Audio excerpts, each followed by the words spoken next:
everyone. Now that we have a nice day outside, let's work on some garden chores, starting with the planters. So we saw in the last video that my garlic unfortunately is rotting, and it's because I didn't put holes in this plastic.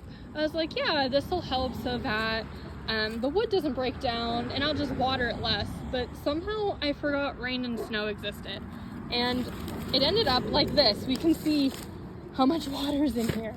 So let's first deal with these by taking some scissors and cutting additional drainage holes. Okay, so I went ahead and dumped the sludgy stuff out. I'm not going to throw it away, it's just going to go into the grass. And I filled these up with potting mix, layering in some leaves and things like that. So garden project 1 down. And let's move on to the next one, which is going to be down below. Garden project number 2. Now we're just using this space to admire that spring is here and we got daffodils. Project number 2 is this. If you guys remember last year, we had feral cats in here when I tried to do kale. They may have buried or crapped in here, which we don't love. So instead of wasting all of this dirt, because I don't want to produce anything that I'm going to eat from here, instead we're going to turn over this soil because it is beautifully rich, and I'm going to try and make a flower garden in here. So first step is I'm going to turn all this over to get these dead things to the bottom so they can continue to break down. Really sucks they pooped in here too, because I found like the most beautiful radish. We have this beautiful kale leaf. What's this? Oh, just more beautiful veg.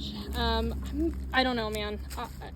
I don't know if I trust it. It's great for organic matter to break down in here, but if animals pooped in here, I don't want to get disease. I don't want to give my family anything.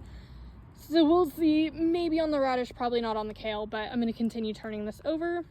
And this just reiterates that the soil can definitely grow things. And I don't think I'll have a problem turning this into a cute little flower bed. Okay, so that's turned over and looking beautiful. There's still a couple like sticks sticking up. I don't care, they'll be okay. So now the flowers I'm going to do are things from the community that they donated about a year or so ago that I don't know if they're going to germinate or not, so I don't feel comfortable giving them away in a seed swap. So I have cone flowers, some cosmos, zinnias, hollyhock. We'll see what grows in here. If it does, great. If it doesn't, that's okay too. Gardening is experimenting. So all I'm going to do is just sprinkle these over top, brush some more soil over, and give them a good water. Okay, that is watered. It looks beautiful. So garden chore number 2 down. My third and final is to check on the greenhouse. These have my strawberries and my lavender that I had left over the winter in the greenhouse.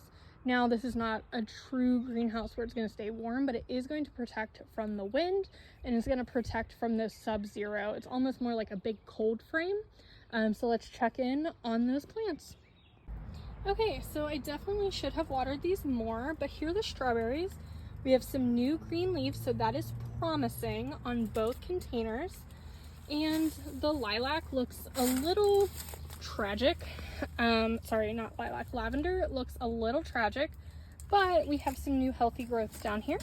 So I'm hoping with a good water on both of these, they'll start to come back. They might be dormant. They might need soil mended. We're not sure yet.